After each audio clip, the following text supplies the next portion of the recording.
Okay, the suspense is killing me. I just want to be as strong as humanly possible. People ask this for real. If it ain't broke, don't fix it. The exercise works if you make it work. 100%. I wouldn't recommend that for people that are out there on the golf course. 3,000 calories is nothing. I don't think you have any idea where this is coming from. About Okay. This is going to be a good one. Welcome to the Lift Heavy, Swing Fast podcast. Welcome everybody to our show. That was nice and long. I am truly going to play with the alliteration or whatever you want to call it. That's not what alliteration is, but Lift Heavy Swing Fast podcast. the Lift Heavy Swing Fast podcast. We've got a Q&A episode today. Yep. Our first one of the season. These are, I think, our most popular. They do get the most views. Yeah. Yeah. So obviously people like it. I think people like it because a lot of people end up having, it's always the ask the questions because someone else probably has the same question as you. Mm-hmm. And that's true. Well, and I usually wait to, like a one-off question I don't put in these episodes, but when my inbox gets hit with like the same one a few different times, or my comments or something, I'm like, okay, that's a good Q&A. Okay, but unpopular opinion, I think it'd be really fun to do like crazy one-off questions. Okay, I got plenty of those. I know. Those come in all the time. In fact, I can't remember what I said to you this morning, but it was like a funny question that I feel like I just think it'd be funny to answer some of the goofy questions. I think we should do an episode like that. So stay tuned for that. But that's not this episode. This episode is, what I was going to say is you do get like a stream of questions. So it's kind of fun to like, you kind of do a good job of aggregating what's coming up for people, which tends to often be also like seasonal, or I feel like people kind of, whatever's like buzzing around social media, like people start to talk about and they don't even realize maybe asking you the same question. Mm-hmm. Well, then we may have to release this sooner than later then. If these are hot questions of the day, I didn't even think about that. So maybe this won't be like weeks from now. Maybe this will be a all right. Well, podcast that comes out soon. Yeah, I mean, that's cool. I'm fine with that. We can do whatever we want. At one point, we were doing live Q&As, but the live is not, I don't get quite the interaction on the lives like we used to. Remember that a couple years ago? I do. I do. I think this is more fun, though, for Evergreen. That will live kind of on forever, but we'll definitely get this out in a timely fashion. Yeah. But anyway, I guess we're going to kick it off. Are we doing 4 questions today? Yeah, 4. I mean, I wrote down 4. I think 4 is enough. Okay. If fifth one like comes to mind, we'll just we'll play with it. But I think 4 is a pretty good amount. Okay, I think questions. 4 is great too. If Squat has another question, he can let us know. He's got his peppermint penguins on today. Yes, he does. For those of you watching on YouTube, his bandana is penguins. Okay, so listen. It's candy canes, right? I want to talk about something before we get into the questions that's Okay. important to talk about, and that is the fact that I still think that we need to open up a dog grooming business Okay. locally here in Tulsa. I was just talking to one of my colleagues who is in the startup space and has evaluated and underwritten literally thousands of companies. And anyway, locally here in Tulsa, one of his good friend's wife owns Bathewell. Shout out to Bathewell, but they are a like multi-unit van, come to your door, wash your dog company. So it'll be a competitor. But anyway, the point of me bringing it up is we were just talking about this, and basically she had obviously one van and had to have 5 or 6 within the span of like a year because they were so busy and booked up. Yeah. And when we moved here, everybody was so busy and booked up. And I said, this is a business to get in because it's such a hot commodity. Like it's so spicy. And he was literally like, his friend is like in the finance space and literally has like his CFA and like truly probably does pretty well for himself. But he's like, yeah, I think that his wife outdoes him. And I'm like, no doubt that people getting your dog groomed in an hour outside of your door when a van comes to your house it's the best thing. And it's almost the same price, right? It's not even that much more expensive. Yeah, and I just think the alternative is like going in, dropping them off. Often they have to stay there in a crate or whatever to wait their turn. I don't know. We haven't done it in so long, but like that's the kind of a typical thing where you take your dog to the groomer and you pick them up a few hours later, whereas like Squat's gone for an hour out front. And it's not a big deal. She always has a bandana for him. She always gives him treats. She sends us a picture. It's the best. Anyway. We love our dog, if you guys can't tell. Listen, I'm just here for people in Tulsa. We see Velvet Paw, and they're amazing. Mm-hmm. If you do not do this for your dog, you should. It's awesome. Lots of people, lots of different cities do it. We've done it in every city we've lived in. That's a good deal. So anyway, but yeah, if Squad has a question at the end, he can ask it. But let's start with our first question. I think this is a pretty good one that we haven't talked about before. Yeah, I don't think we have talked about this one because no one's ever really asked. And like, I made a post about this, and I think 3 people asked, and then I had some in the comments, and then I had a couple people direct message me. So it's definitely something I want to talk more about. Okay, the suspense is killing me. Please ask. Oh. Or am I supposed You to ask. Oh, I'll ask you. Because I'm answering. Okay, great. Ready? Yeah. What is a total body workout? So it's within the name, right? So it's a total body workout. Okay, so next question. There, that's it. Period. I mean, again, I know if you guys listen to our podcast, I say the word bodybuilding way too much already, but you know, it's not. It's different than when you do your splits, right? It's when you break up chest day, back day, leg day, or even upper body and lower body day. So total body is going to be when you think about. Let's just talk about like the 5 or 6 like functional movements of fitness or functional movement patterns that we have in fitness, right? We have a squat or a lunge. So I usually categorize that as like a lower body push because you're more or less like pushing into the ground. And then you have a lower body pull, like a deadlift, which you're still pushing your feet into the ground. I get that. That's how you get the bar off the ground. But a deadlift is often called a pull. So lower body pull. We have an upper body push. We have an upper body pull. So like examples of those would be like a bench press and a pull up. One would be the bench press is your upper body push. The pull up is your upper body pull. Then we have rotation, and then we have like anti-rotation. So when you think about a total body workout, what you can do is you basically, it makes it really easy. You just pick one variation of all those movements. I mean, it can be, you know, a shoulder press for upper body. It doesn't have to be a bench press. It doesn't have to be a horizontal press. It can be an overhead press. It doesn't have to be a pull up. It can be a pull. It can be any type of squat or lunge. It could be any type of deadlift or even like a back extension or anything that's like kind of a lower body like hamstring and glute dominant exercise. Just pick one of those, put it in your workout, and there you have a total body workout. The way I do it sometimes is I will do like a lower body pushing with upper body pulling heavy workout. If that's kind of what we're doing in the off season right now with Lift Heavy Swing Fast, because people kind of like a little bit more volume and they want to feel a little bit more of a pump, but I still don't like doing bodybuilding splits. So the closest I'm going to get is I will do lower body push with upper body pull, and then the next day would be lower body pull with upper body push. But more often than not, I typically do just completely total body where it's one exercise of each, maybe 2, and you kind of focus on, let's say like Monday, I'm going to focus on, it's going to be a heavy like squatting day and maybe like a heavy rowing day or something like that. And then it'll be the rest of the workout will be the rest of the total body exercises, but they won't be like the main focus because you can't really just hit like, you know, super heavy sets of all those. It kind of has to be like a main focus of strength, and then it's accessory work, right?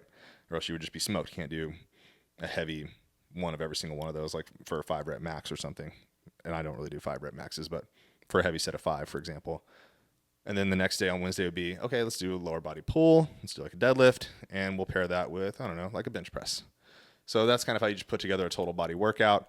And yeah, a lot of people had a bunch of questions about those. They'd never really heard that before because the post was saying, you know, pretty much all I do is 3 times a week with total body workouts, because Lift Heavy Swing Fast is Monday, Wednesday, Friday, total body workouts, Tuesday being a mobility / like zone 2 cardio day.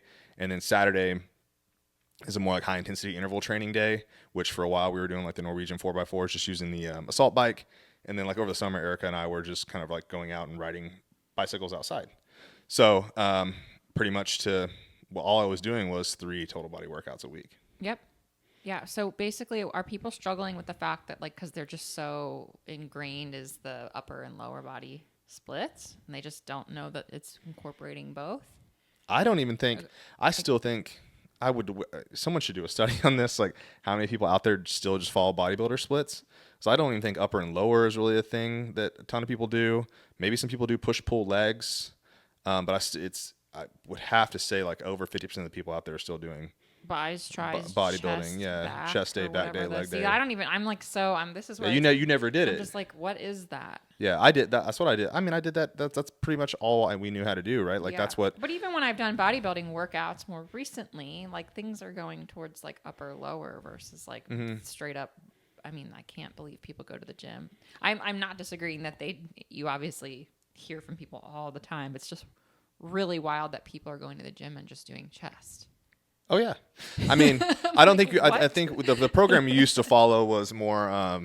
They really did try to train like general populations a little bit more, right? Like Yeah. like when you followed that. So yeah, they were more biased towards the upper body, lower body splits, which is much more efficient, right? Because you at least like, I mean, to get hit every part of your body, you only have to work out twice a week. Whereas like a bodybuilding split's like 4 or 5, 6 days a week or something like that.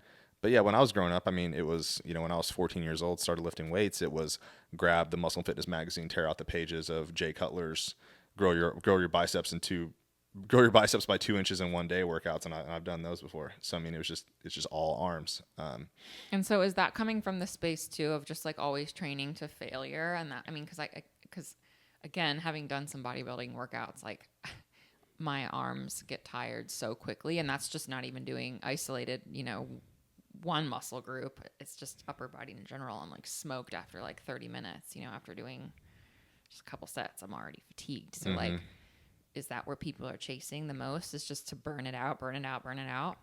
Well, I think the logical part of why a bodybuilder does it right is because to really hammer that muscle, like beat it into submission to make it grow, and then your whatever you want to train the next day is still pretty fresh. Because if you just beat up, I mean, usually you probably save your arms like later on in the week because it's hard to do like chest or back when your triceps and biceps are fried, or your shoulders. Yeah. So you do it. I mean, they have a pretty good order. Like, I mean, I think the typical bodybuilder split is probably like chest and tris, back and bis, legs and shoulders, or something like that would probably be a normal split. Some people probably break out the arms into their own day. But yeah, I mean, I think it's probably pretty challenging for women too, because women really can't handle the same amount of volume in their upper body as a man can. Like you just alluded to, like your arms and shoulders get really tired. Or like, like the bro bodybuilders can do chest day one day, back day the next, arm day, and then shoulders or something. And where women usually are more biased to handling more volume through their legs. Yeah, that's true. I mean, that is true. But I think there was a study once that was like women can do like 60% of what a man can do in in their legs, and like only like 30% or something in the upper body. It's a big difference. I know some women that can do more legs than guys. Actually, 100%. I feel like that study is not right because guys skip Volume. It was like volume wise. Yeah, I'm sure. Like, yes, obviously men can handle more, but men skip leg day more than women do. Absolutely. And so, and what I was, when you really think about it from, and I'm sure, I haven't done bodybuilding, I haven't done a bodybuilding workout in so long. I'm so out of it that I have really no clue like kind of what they do now. Maybe they add in 2 leg days or something, because it always just seemed, because it's just very unbalanced, right? You train your legs once. Legs are roughly, let's say, 50% of your body, right? It's from the waist down. It's like half of you. Train your legs once, but from a muscle mass perspective, it's 60, yeah, 70%, or yeah. I mean, like it's not. But you're only spending 1 day on your legs, but you're going to spend 4 or 5 others on everything from the waist up, right? Totally. So it just doesn't really make sense. And and then there's so many things there's so many advantages to a total body workout, right? Like when you've been in this long enough, you understand that the people you're writing workouts for, or the clients that you're training, are human beings with lives. They have families, they have children, they have work responsibilities, they get sick. So many things happen, right? So worst case scenario, you only get 1 workout in that week, right? At least it was a total body workout. We hit everything. If you only got in chest day that week, okay, cool. What did we really accomplish? Right. And the next week rolls around, you only get 2 days. I'm like, okay, maybe you got chest again because it starts again on Monday. You went back on Monday. So you're like, okay, well, I'm going to start fresh this week. I'm going to get every single workout done. Yes. So I'm just going to start fresh. Chest again. Okay, I made chest and back this week. Shit. Something came up. Missed the rest of the week again. So now it's like, okay, 2-3 weeks in a row have gone by, and all we've done is hit our chest a few times. I mean, it's not how it always goes, but, that's just part of it. And if you at least get a total body workout in, you checked all the boxes. Yeah. Yeah, I mean, I love it from a fatigue perspective too. I like leg day just like any other female out there, but I do feel better when I know I almost said everybody, and then I was like, nope, retract. I do feel better on a total body workout. Always have. When I was like just more doing functional training and we were doing CrossFit style training or training for sport, like your whole body works together. You're not isolating muscle groups. So it like that doesn't, my body doesn't jive with that. But that's just me. And then, I mean, Some people might like it though for that reason, to not, if you're only fatigued, like to your point, only fatiguing your biceps, only fatiguing your chest, so you're like super, super fresh. I mean, I get it. Well, and then there's also something to be said about you're stimulating that muscle multiple times a week, right? Instead of just Right. once. And I think there's probably some literature out there that shows that has a higher benefit, right? Like for Totally. people, instead of, hitting your chest only once every, 7 days, if you do a total body workout, you're going to hit that upper body pushing pattern, 2 to 3, 4 times a week. Yes. Without and you can still, and I think people think that, you can't build a ton of muscle that way. It really comes down to you, right? Like the minimum effective dose is actually pretty low for a lot of people. And even for me, like I still see great results pushing myself on a total body workout day. And I've got 23 years of exercise experience, or, my, what do they call it? Like your exercise life or whatever, age. Your training age. My training age, right, is like 23 years, right? So, Yeah. and I still get sore. I can still push myself really hard, like on a total body day. I've still gained muscle at 37 years old from doing total body workouts. So it comes down to you. The exercise works if you make it work. 100%. Next question. Yeah, let's roll. All right. I can't see it from here. You're going to have to ask, even if you're asking yourself. Okay. The first question Erika and I discussed before we came on, but so Erika knew that one, but Yeah, I knew that one. so this one, yeah, and so we're recording this just a couple days after the showdown. The PGA Live Tour showdown was on the other night, and one topic was about how many calories Rory McIlroy was eating on course. I loved it. So I think this is a good one. So then people were asking, how many calories should you eat during a round out on the course? For one, I love that Rory knew the answer, because I was kind of waiting for him to respond, maybe with like, well, I eat X, Y, and Z, and like say what he eats, or maybe like grossly underestimate, which a lot of people tend to do. Oh, well, I just have 3 bars and a couple shakes, and it's like, some people might just be like, well, that's like 600 calories. And for people listening that's never tracked, they might like people, again, this isn't no harm, no foul, but people don't know. So Rory's response was that he eats 1,200 calories during a round of golf, to which I was like, surprised in a good way. Mm-hmm. Just kind of looking at him. I mean, honestly, what does he weigh? 165 pounds. I'm not trying to offend. Well, he's 5'9", so he's taller than you. Mm-hmm. So he might weigh 170, 175. He's pretty lean. Yeah, I mean, that'd probably be a pretty good guess. Maybe but anyway, I could have researched that before we got on here. But yeah, let's call it that. But we've talked about this before on the podcast. Like, I'm always astounded at how much these guys walk, because we know they get up. They typically train. A lot of these guys get up and train now. They practice.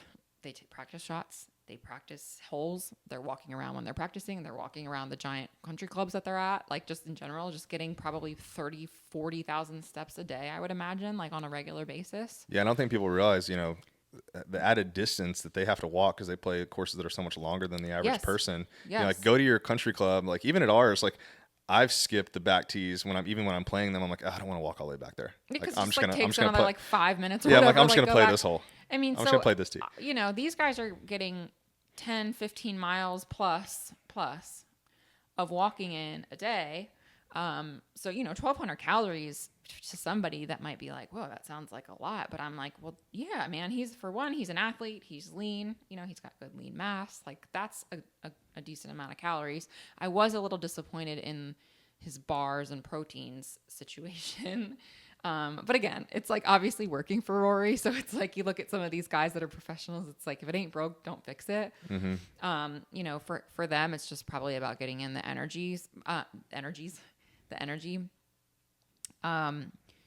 But yeah, I mean, I think that what he's eating is awesome. And I think that more people should follow. I'd be interested to hear kind of like some of the other guys, if they know like what their macro profile is, but I'd love to see like more carbs for Rory. I'm not sure what kind of bars he's eating. He didn't get that specific. He literally just said he eats like the protein bars in his protein shakes, which is a ton of protein. And I think my comment to you was like if I were coaching someone on that from just like a gut health perspective, I feel like I would get a little like gassy, rumbly after chugging protein shakes and only eating bars, because bars, like, as good as any bar can be, even if you were eating the best bar out there, which I couldn't even tell you because I don't eat bars like that, but they're processed. They just are.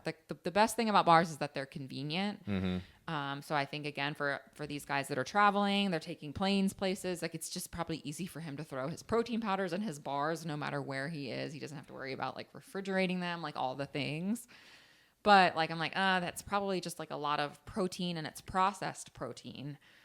I wouldn't recommend that for people that are out there on the golf course, like to like jump into that, especially if you're like not eating anything out there. For a lot of folks that go golfing and they don't eat, and maybe they're just drinking beer, or even those that are just drinking water, whatever, like, and you're not eating, you want to have something that's like got proteins and carbs in it, and maybe that's just like a little more gut friendly. That isn't just processed bars and processed protein shakes. It's just a lot. Rory's probably worked his way up, and again, they're getting so much steps during the day that like his body is probably just crushing through it. But yeah, for the average golfer, even for the golfer that's out there like being competitive, if you were really working with a nutritionist, I would say, get your carbs in, bring your bananas, your rice, that type of thing, like mixed with your like protein, and try and like eat something a little bit more like on the real food spectrum than like a processed food spectrum. And if you're having a bar, maybe just one and not like multiple plus protein shakes. Yeah. I mean, it reminds me, I think I did see him. I can't remember who he was paired with, but I feel like it was at the Masters where they had a really long round one day and showed them all like over there eating sandwiches. I've seen that. Yeah, Yeah, like they have their foil out there. Yeah, they eat sandwiches or breakfast, Totally. whatever it is. Totally. I think a sandwich is the best. I mean, honestly, that's what I would eat. Those sandwiches are one of my favorite foods, but they're very easy to digest. You got carbs in the bread, which is totally fine for these guys. You can throw in some lunch meat for protein, or even like peanut butter. Again, like just peanut butter has a decent amount of calories. So these guys, again, go through it. Jelly having nothing but carbs in it is awesome for these guys to like sustain a really long round and keep their energy levels up. Right. And if you notice, you saw him doing it multiple times. It wasn't just like he devoured one. It was maybe he ate a little bit of it and he walked, and then he went to the next hole and you saw him like eating some more. He was eating drinking on like the second hole. Yeah, they eat all. I mean, you gotta think like just because their round just started, they were practicing and warming up. So I mean, they've already like expelled some energy, right? And the questions that people were asking me, like, doesn't that seem pretty excessive? 1,000, 1,200 calories? Like, no. I was like, well, think about it. Like 1,200, not 1,012. Oh, excuse me. 1,200. But, throughout think about how long you're out there golfing, and he practiced, he warmed up, it could have been 6 hours, right? And think how long are we awake every day? 16 hours. You eat every 4 to 6, 4 hours anyways while you're awake. So, I mean, that's just, he's going to need a normal meal throughout that, and he's active. So no. And what is his daily calorie requirement? Probably like 3,000, probably higher. Oh, easily. That's what so I'm saying. I mean, like, so it's not 175-pound guy who's active just in general. They should be probably eating close to 3,000 calories. So boys, if you're out there not eating this amount of food and you're out there complaining that you're not gaining muscle or that you're performing like shit, 3,000 calories is nothing. That's normal as fuck. Rory, twice as many. Like if you're taking 30 to 40,000 steps a day. Now his body has adapted, of course, to the amount of like steps that he takes every day, right? Or else they would all be whittled away to nothing. But I would 4,000 calories for Rory in a day, especially competition day. No problem, no question. Yeah, so 1,200 while he's out there on the course is no big deal. No big deal. And what I've always told my players when we talk about nutrition, what to eat on the course is, I don't ever want you to feel hungry, and I don't want you to really feel full. So that's why you saw Rory kind of eating a bit of it, or eating one bar. Maybe he had his shake a couple holes later. Whatever it is, you don't want to have that. You just don't want to feel sluggish from being too full, and you definitely don't want to feel, your energy drop from being too hungry. So you want to find that just like nice, even level of energy throughout your round, without like the highs and lows. And this person was asking me, they're like, well, what do you think about the bars and such? I'm like, well, I have to imagine that someone of Rory's caliber and experience, he has experimented. And he found out that, like we talked about, like travel and whatever is, he was busy or whatever. We don't know.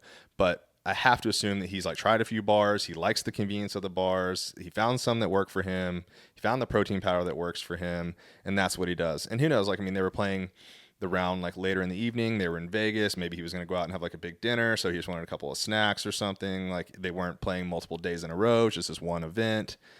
So many variables could have gone into it. But like Erika said, like you're probably better off getting like a real meal, like a sandwich or something, But Yeah, to each their my own. guess To is each that's their his own. go-to for traveling. I mean, for most of us that Yeah. are locally playing golf, like you can pack a meal. It's not a big deal to bring a little bit of a cooler or just stick a sandwich in a bag, like whatever. Yeah, it won't go bad in a few hours.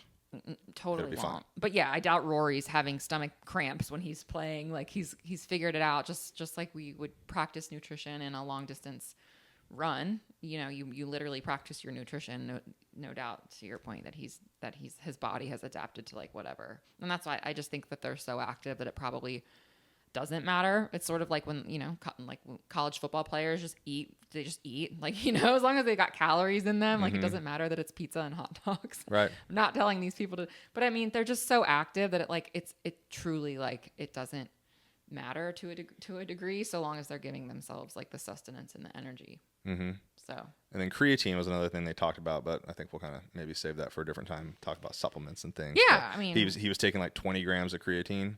Yep. Which, I think most literature out there would say like 5 grams is probably sufficient, but then he alluded to that it's for, neurological benefits. And I think there are some studies that are coming out that a higher dose can help some cognitive things, but Rory does need some extra brain help. I'm not an expert on that, but people did send me some studies, and I don't know.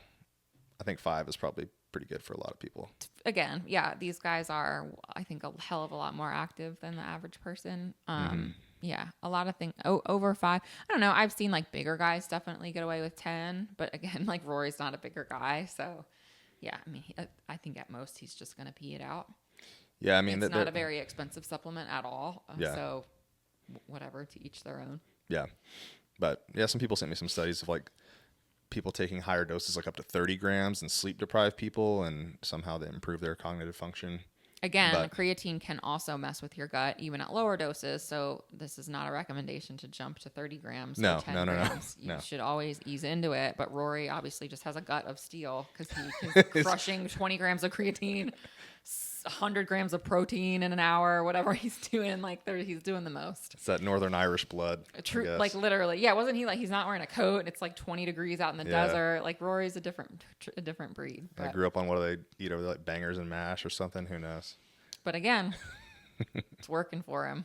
It's working for him. He's doing better than most. I'm applauding Rory I don't normally applaud Rory. Yeah, no, you normally don't like Rory. This is weird.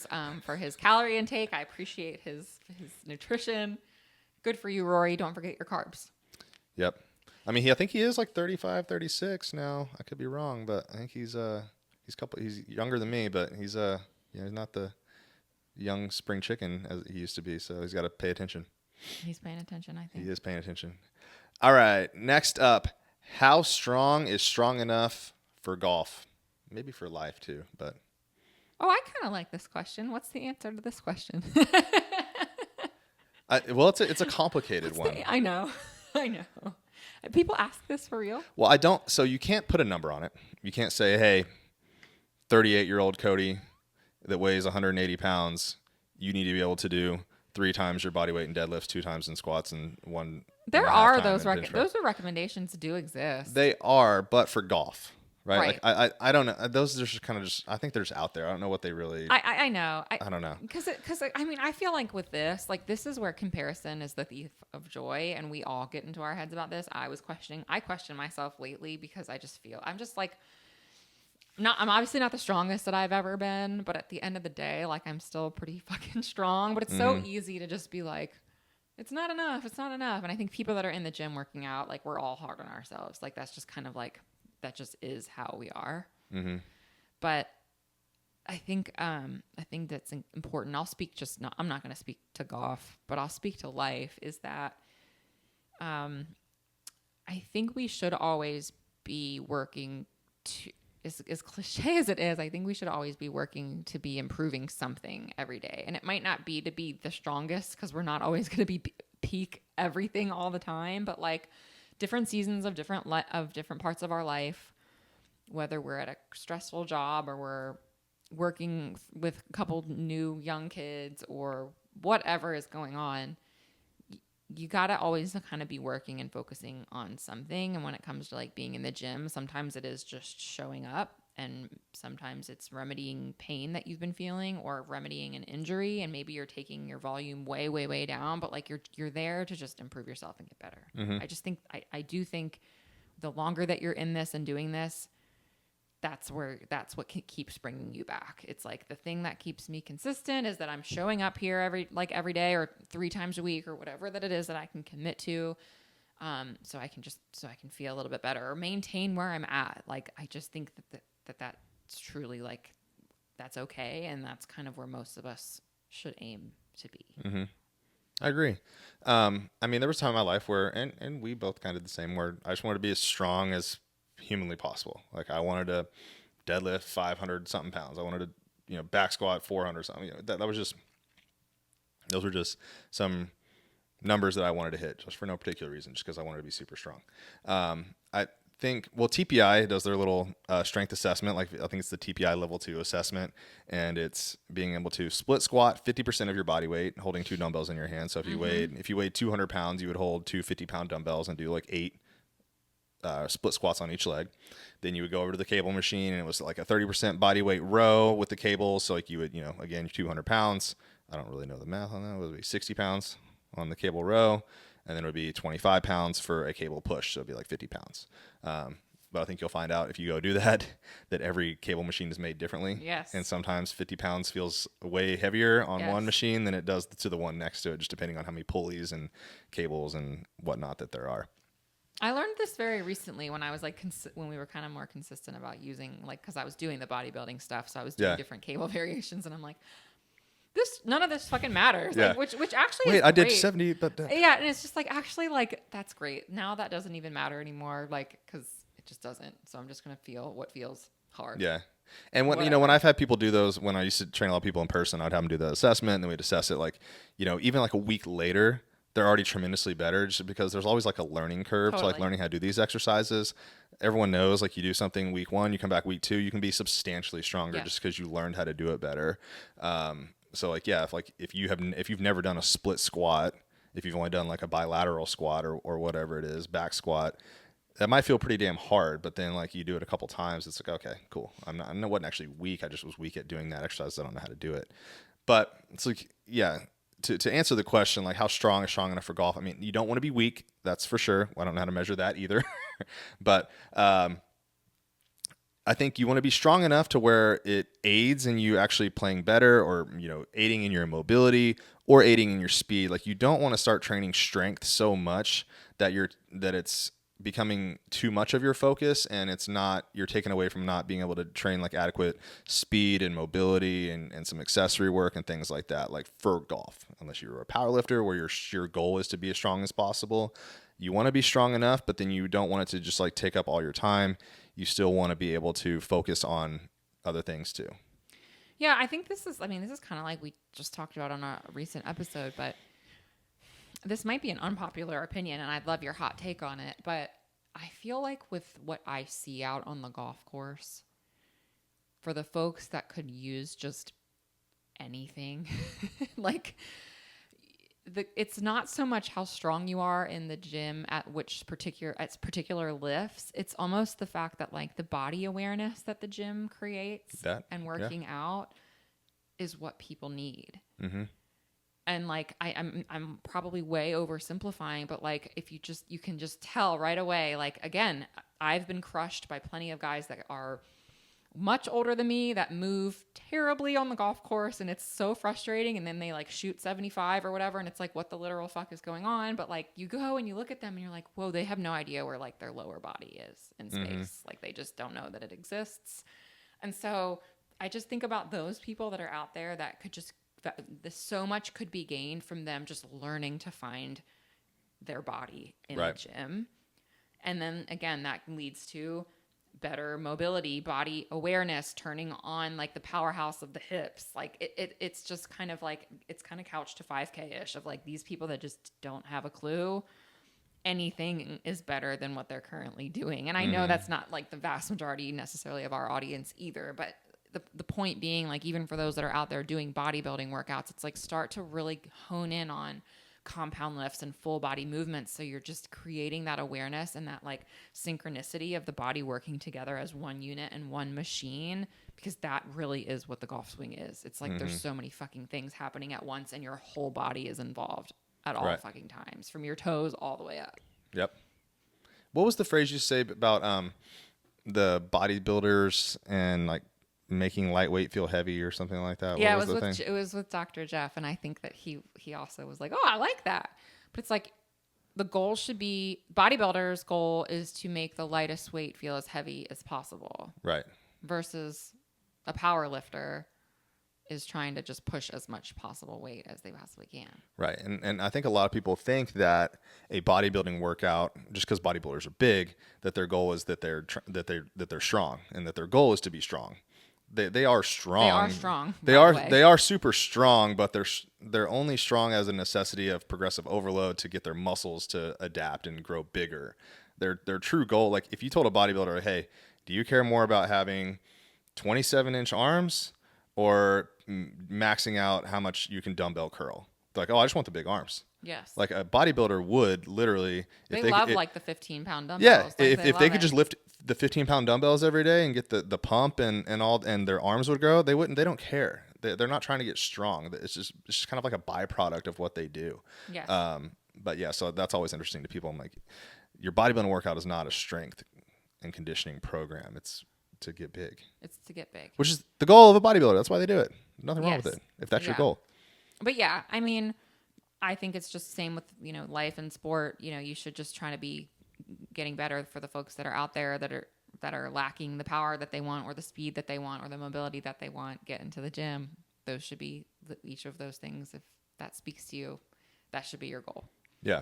I mean, and most people are never going to, I still don't think there is a too strong. There's too big. Your muscles can get too big, but too strong, I don't think that's going to happen. If you just focus on strength though, like and you neglect other things, then that's probably not good for golf. Exactly. All right. Question number 4. This one's fun. I don't think you have any idea where this is coming from. This is going to be a good one. So 2-a-days for golf, like 2-a-day training for golf, 2-a-day workouts, or 2-a-days for golf. We'll leave it at that. What's the question? I think you need to ask the question. Oh, so like what's a 2-a-day, right? Where you're doing 2 activities in one day, right? So people are out there, basically golf, when you do a golf fitness program, it seems like the logical thing to do is just golf on your rest days. Okay. Right? Does that seem logical to you? No, Okay. I played sports, and unlike you, I actually played sports in high school and some intramurals in college. So 2-a-days, you do. It's heavy days heavy, easy days easy. I mean, that's just how the body, like, that's just the best way to work out. It's the best way it's actually the best way. For some people, it might not work out. They might not have the time in the day, whatever. But yeah, I mean, fuck yeah. You train hard in the morning and then you play golf that afternoon. I mean, it makes sense. Your body is primed for that. Yes. And what kind of made this popular the other day, someone posted, and I kind of want to talk about it for golf, is that, and our athletes have these questions all the time, like when should I play golf? When should I take my rest days? So on and so forth. And a lot of people just end up playing golf on the rest days from the workout. And I'm like, well, why don't you try doing them both on the same day? Because someone posted, it was, I think the Phoenix Suns, and it shows all those guys after a game working out, like in the arena. Have you seen those posts before? Mm-hmm. Like they're literally like in the arena somewhere lifting weights. They have it all set up for them. When the game is done, they come lift weights. People are like, what the hell? They just played a game. Why are they doing that? And it's because your off days are so important, right? You need to take full off days.